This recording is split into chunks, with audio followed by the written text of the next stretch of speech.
हाँ तो दोस्तों, आज हम फिर से एक बार आपके सामने हैं path to grow life channel के माध्यम से। हम आपसे ऐसे वीडियोस शेयर करते हैं, ऐसी बातें शेयर करते हैं जो आपके लाइफ को कहीं ना कहीं ग्रो करने में सपोर्ट करती है। तो दोस्तों आइए, आज जो हम जिस चीज़ को लेकर के आए हैं ये हम सब की ज़िंदगी से जुड़ा हुआ है। लाइफ में तरक्की करने के लिए दोस्तों एग्ज़ाम्स देने पड़ते हैं। कुछ लोगों के लिए एग्ज़ाम्स देना बहुत ही आसान काम होता है, जबकि कुछ लोगों के लिए एग्ज़ाम्स को फेस करना बहुत मुश्किल होता है। यहाँ तक कि कुछ लोग एग्ज़ाम्स दे करके बहुत तरक्की करके ऊपर तक पहुँच जाते हैं, लेकिन कुछ लोग एक दो एग्ज़ाम्स में ही इतने थक जाते हैं, इतने डर जाते हैं कि वो एग्ज़ाम्स को छोड़ देते हैं और वहीं पर से उनकी तरक्की भी रुक जाती है।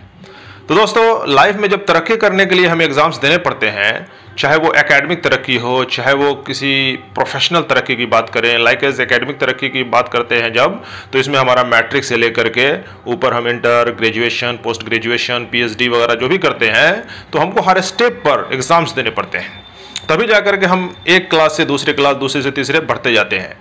ठीक उसी तरह अगर हम प्रोफेशनल तरक्की की बात करें तो कॉम्पिटिटिव एग्ज़ाम्स फेस करने के बाद एक सही जगह पहुंच पाते हैं। उसमें रिटन एग्ज़ाम्स होते हैं, उसके बाद जो इंटरव्यूज़ होते हैं, बहुत सारे एग्ज़ाम्स को हमको फेस करना पड़ता है। लेकिन हम यहाँ पर जो बात करने जा रहे हैं कि हम रिटन एग्ज़ाम्स में ज़्यादा से ज़्यादा चीज़ कम से कम वक्तों में कैसे पढ़ें। तो दोस्तों, आज हम कुछ ऐसे टिप्स शेयर करने जा रहे हैं आपसे। ये टिप्स अक्सर वो टिप्स है इनमें जो हमने अपने स्टूडेंट लाइफ से लेकर अब तक जो है आजमाया है।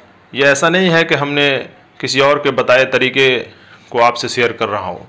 ये वो तरीका है जिसको मैंने खुद आजमाया है, तो आप भी इसको आजमाइए। तो लाइफ में ग्रो करने के लिए एग्ज़ाम्स का अपना इंपॉर्टेंस है। जब तक एग्ज़ाम्स नहीं देंगे ना तो हमारी एकेडमिक तरक्की होगी और ना ही प्रोफेशनल तरक्की होगी। तो इसके लिए आइए जानते हैं कि वो कुछ स्मार्ट टिप्स क्या हैं जिसको आप अपना करके एग्ज़ाम्स की तैयारी बेहतर ढंग से कर सकते हैं, कम से कम टाइम में कर सकते हैं। तो आइए चलते हैं।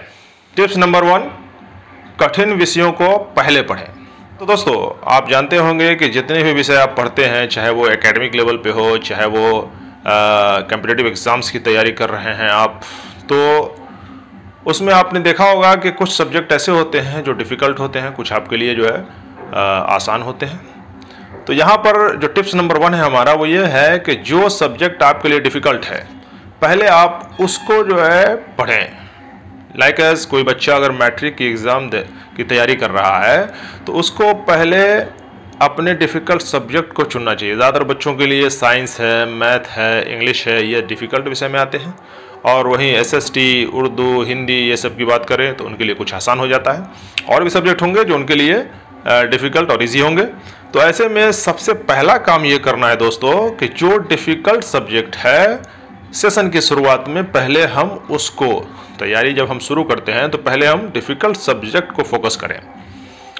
2 महीना, 3 महीना, 4 महीना उसको पढ़ लें, उस पर अच्छी तरह से कमांड कर लें। उसके बाद फिर जो है इजी वाले को हम पकड़ें, तो आप देखेंगे कि आपको कम से कम टाइम में ज़्यादा से ज़्यादा जो है अपने सब्जेक्ट्स पर कमांड हो जाएगा।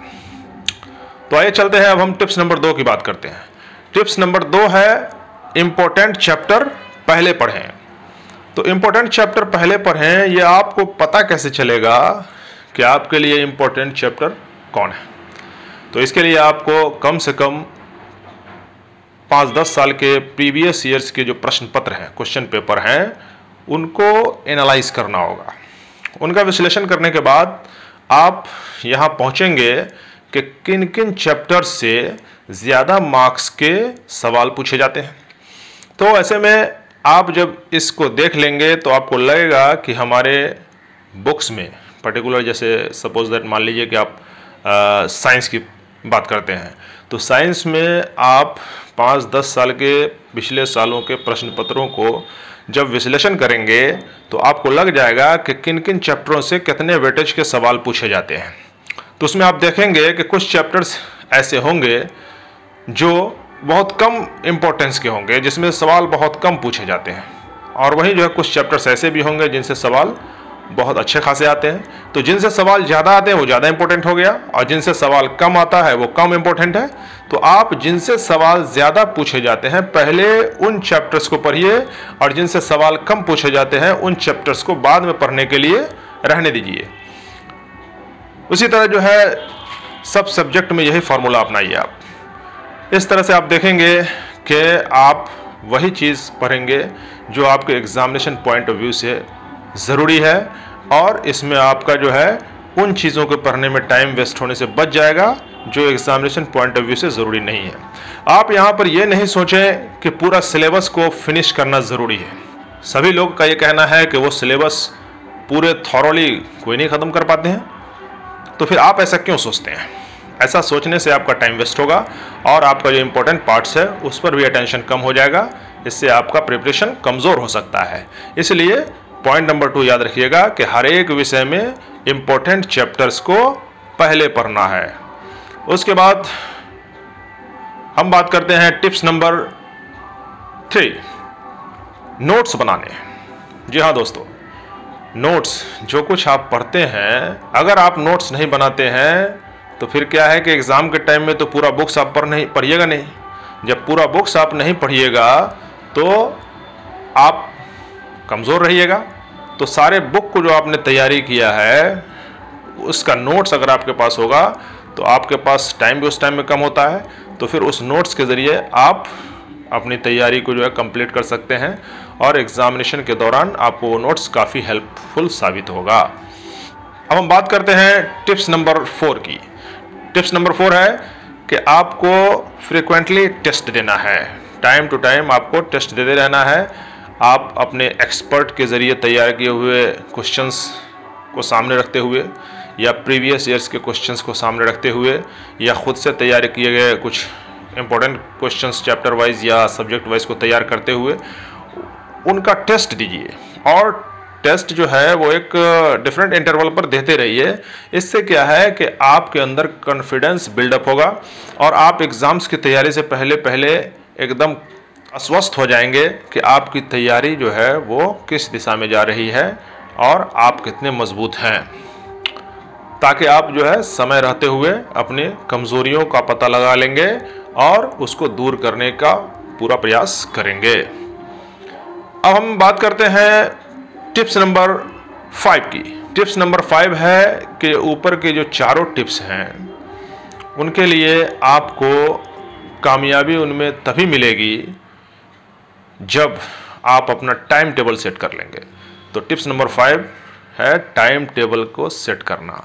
दोस्तों, आप या किसी के पास 24 घंटा का ही वक्त होता है एक दिन में, उसमें 8 घंटा सोने का निकाल दीजिए, तो बाकी के जो टाइम बचते हैं उसमें आप अपने डेली रूटीन्स को कैसे सेट करते हैं, कब कितना किस विषय को पढ़ना है, इस पर आपको ध्यान देने की ज़रूरत है।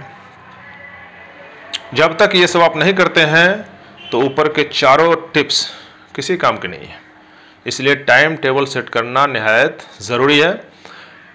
तो टाइम टेबल सेट कर लीजिए और टाइम टेबल अपने कंफर्टेबिलिटी और अपने जो कंडीशंस है आपके उसको देखते हुए सेट कीजिए कि किस टाइम में कौन सब्जेक्ट आप कंफर्टेबली पढ़ सकते हैं और कितना पढ़ सकते हैं। टिप्स नंबर 6, ये टिप्स ऊपर के सभी टिप्स को मजबूती देने वाला टिप्स है और वो टिप्स ये है कि अच्छी नींद लें। जब तक आप अच्छी नींद नहीं लेंगे आपका जो पढ़ा हुआ चीज़ है वो आप सही से याद नहीं रख पाएंगे। तो पढ़े हुए चीज़ों को याद रखने के लिए ज़रूरी है दोस्तों कि नींद आप अच्छी लें। इसके लिए आप कोशिश करें कि गैजेट से ठीक नींद से पहले गैजेट से दूर रहें। मोबाइल है, स्मार्टफोन, ये सब जो है वो सबसे दूर रहें और सोने से पहले कुछ रिलैक्स होने वाले जो है एक्टिविटी को करें और उसके बाद आप सोने जाएं, अच्छी नींद लें, ताकि नेक्स्ट डे आप फिर रिफ़्रेश होकर के अपनी तैयारी में लग सकें। तो उसके बाद हम बात करते हैं जो हमारा आखिरी टिप्स है। ये भी टिप्स आपके ऊपर के सभी टिप्स को सपोर्ट करने वाला टिप्स है। वो ये है कि आप रेगुलरली एक्सरसाइज भी करें। जी हाँ दोस्तों, एक्सरसाइज का हमारे ज़िंदगी में बहुत ज़्यादा इम्पोर्टेंस है।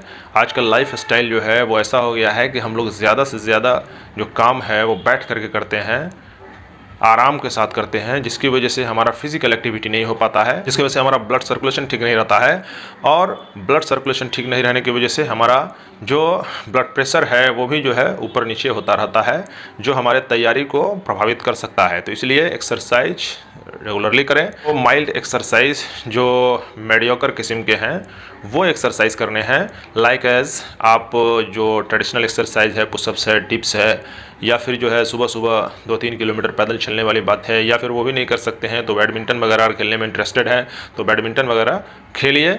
और इस तरह से आप अपने ब्लड सर्कुलेशन का भी ख्याल रखिए, उसको भी फिट रख, अपने बॉडी को भी फिट रखिए। इस तरह से हम आपसे ये 7 टिप्स जो शेयर किए हैं, ये टिप्स वो टिप्स है जिसे टॉपर्स भी फॉलो करते हैं, और आप भी अगर इसको हूबहू फॉलो करते हैं जैसा बताया गया है तो उम्मीद है कि आप भी बहुत अच्छे मार्क्स लाएंगे और कोई भी एग्ज़ाम देना आपके लिए जो है इंटरेस्टिंग हो जाएगा, आपके लिए डिफ़िकल्ट नहीं रहेगा, और आप किसी भी एग्ज़ाम्स को आसानी से अच्छे नंबरों के साथ पास कर लेंगे।